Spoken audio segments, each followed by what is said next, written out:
Before we start, we have an announcement to make by Margaret. Members of the board, I have served on the Middle River Club board for the past 2 years as the treasurer of our association. During that time, we have experienced many changes, both to the composition of the Middle River Club board and to the directors. We want our board to take our association. There have been many projects that have been undertaken by Middle River Club, and most of them have been needed and worthy. However, during the past 2 years, there has also been a fair amount of dissension between and among board members.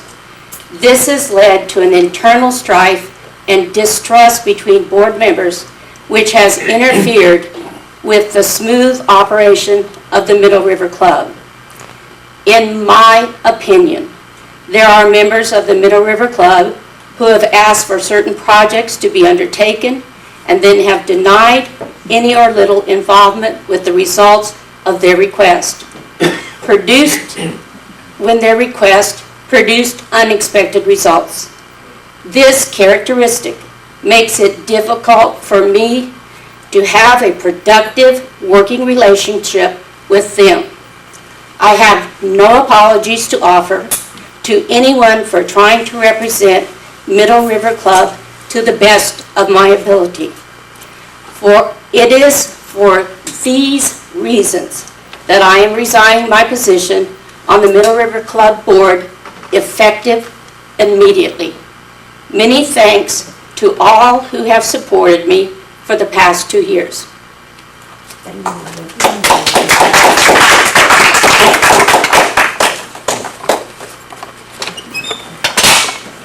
Affidavit of posting. That's yours. She had left. Oh, does anybody have an affidavit of posting? You do. Oh, here it is. All right, good. That's accepted. Yes. Okay, so that is accepted.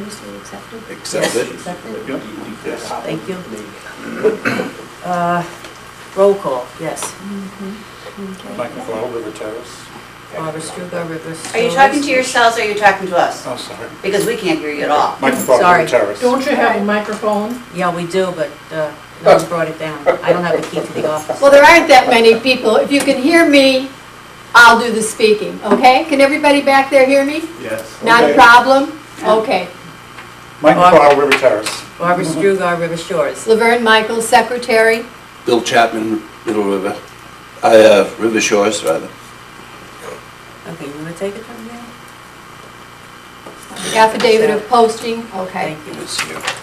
We're waiving the minutes of the previous meeting from July 9th, 2010, I'll make a motion for that. I Accepted. motion that we waive it. and Seconded. accepted. Accepted. Okay. Old business. Mike, you want to discuss old business? Sure. The rules and regulations we had been working on for a few months. Here, if you want to put your board up here so that nobody can say they can't hear you, please. Okay, and I'm going to sit back down again.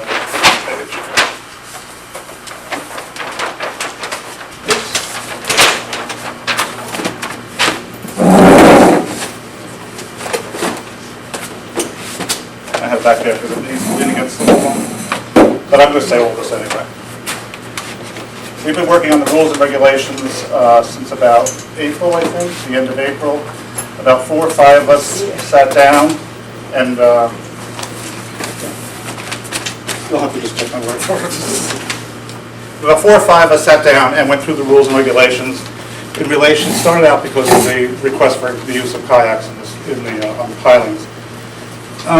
When we did that, we went through and made changes, cleaned up the language for different things. So I'll kind of go through where we made changes only. The first part of the rules related to the swimming pool, the language used to say weekdays, and then it would say Saturday and Sunday. We just changed it to Sunday through Thursday, and then Friday and Saturday. Because some people think Saturday is a weekend, not a weekday, so we just changed that. We also recommended changing the time for the pool closure to match the time for the clubhouse closing. So that extended it by half an hour, from 9:30 to 10 o'clock at night, 10:30 on Friday and Saturday. Again, it's the same as the clubhouse closing. Then we skipped down to, there was a section that said nobody was to be dangling on the side of the pool, and if you go out there at any time, especially in the winter when it's busy, people dangle all the time. It doesn't seem to be an obtrusive thing. So we were suggesting that we change it to, instead of saying no dangling, it says when you're dangling, you can't block the staircase or the ladders. We didn't change anything about, it says no sunbathing on the coping, we didn't change it, we left that intact. Then it skips down to the swing devices. It said, the rules as they state now say no flotation devices except for swimming aids for children. But there's very few children that use swimming aids. A lot of older, adults like us use swimming aids. So we changed it to no float devices no float devices. Swimming aids for novice swimmers and children are permitted, such as noodles, swimmies, dumbbells, and kickboards. Just to give a list of a few of the things that I've seen people using in the pool. Then it goes on to the diapers. The old policy said no disposable diapers, only cloth diapers in the pool. Technology has advanced, and now they have a thing called a swimming diaper, which is probably much more, is better at containing everything than a cloth diaper would be. So we're just changing to the children who are in diapers should have swimming diapers on. So that's with the swimming pool, all the changes for the swimming pool. The billiard room, the only change there would be to say Sunday through Thursday rather than weekdays. And nothing, the same thing with the recreation room, again saying Sunday through Thursday rather than weekdays. We get to boat dockage, we took up the words dockmaster and replaced it with Middle River Club Board. We took out the section that said $250 a year for docking fees because that's illegal for us to do. We stopped doing that this year. We had been warned from the state in prior years to stop doing that.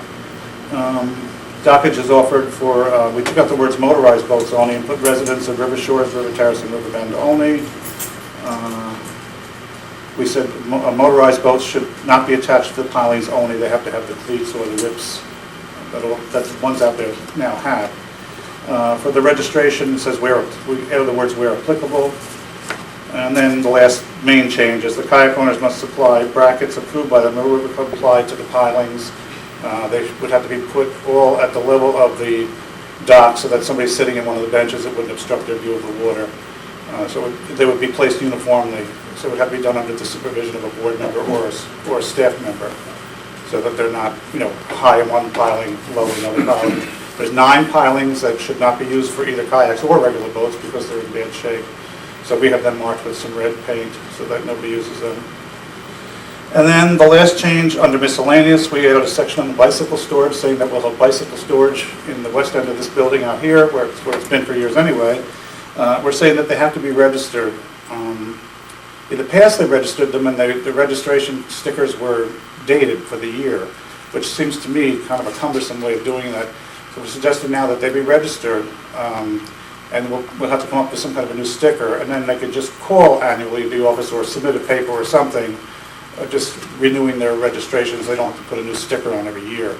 And we're requesting that either a copy of the key or the combination be kept in the River Shores office in a locked box, so that we can, if we need to take the bikes out for whatever reason, we have access to it. When we painted the floors earlier this year, my partner Tom and I and Steve and Mike had to try and carry all the bikes out intact. We did snap some of the locks, but we had to basically drag the whole thing out, and I don't know how they got them back in because I wasn't here when they did that.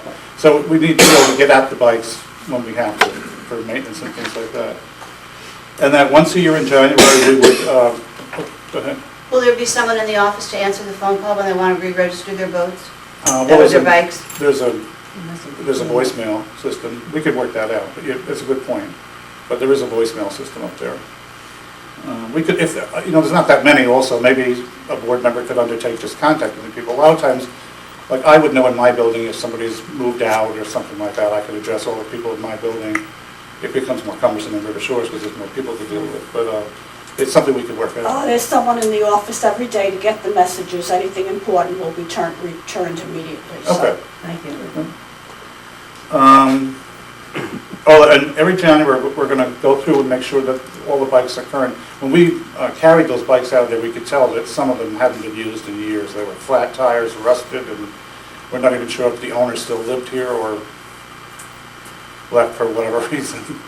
So we're going to purge them once a year and give away to a charity any unclaimed bikes, which they've done in the past, I guess. And that's it. They were last revised in 2003, so this will be, Mike, you can email a copy to the Middle River Club at comcast.com, net.net, so we can make copies of them. the rules. Yeah. Okay, I only have them with, they're all, but I have to retype them now. Oh, well, however you have them, Yeah. just email them so we can get I'd like to copies. emphasize that I was the typist for these. There was 4 or 5 of us that sat down at one point to look at these in April. I even had to leave the room for a few minutes for another meeting. And somebody wrote some personal notes on one of them about restricting alcohol.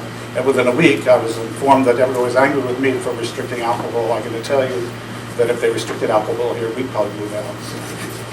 So I just want to say that I was the typist and the scribe. You know, I was just one of 5 people who went through all these rules. So I make a motion that we accept these changes. I second the motion Accepted. unanimously.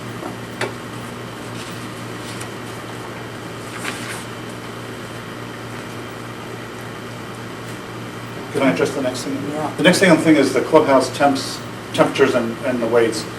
Paul Riley emailed me a couple weeks ago. He was closing up, I guess when Bobby and Nancy are not here, he closes for them. And he said the weights were all over the place, the hand weights. Like, almost like it was done in a vandalized sort of way. Wasn't that they weren't just put back, it was just made a mess of. So we're going to put some signage up or something and maybe even take away some of the weights. There's so many of them that you're inviting a mess. But he also mentioned about the temperatures that he came in here and it was like 67 degrees in here. So he I called Steve and he emailed me, and then I called Steve the next day and told him about that. And Steve then changed it to 82 and left it that way, which is also not acceptable. If you're back there exercising or playing billiards, 82 is too warm, especially if you're exercising. It should be, both front and back of the building should be 76 or whatever everybody thinks is a comfortable temperature all day long while the place is open.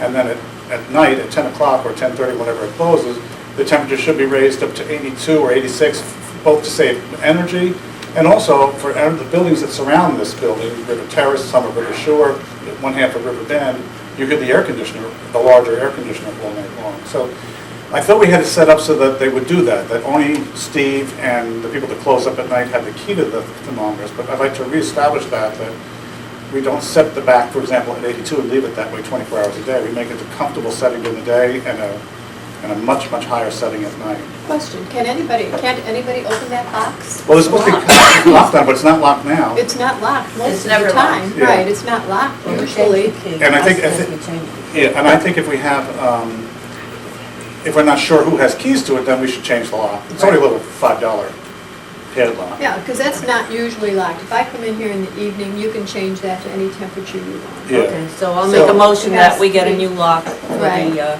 air conditioning. Right. Well, one more point on that. though. Everybody shouldn't be able to set it the way they want. Right. Exactly. We tried a few months ago to get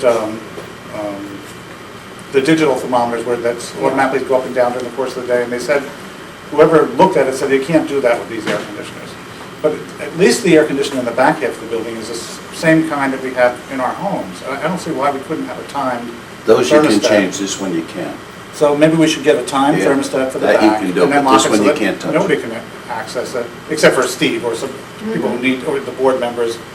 No need for it. yeah. If it's I mean, on the a key of it- timer, there's no need for it. So I recommend that we buy a new thermostat for the back half of the building and set it at a comfortable temperature.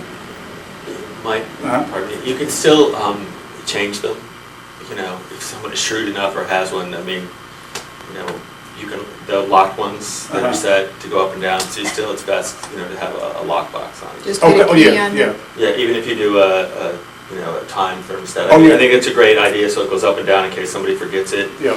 Because that probably is what's happening if you come in the morning and it's at Yeah. 60-some degrees. Obviously,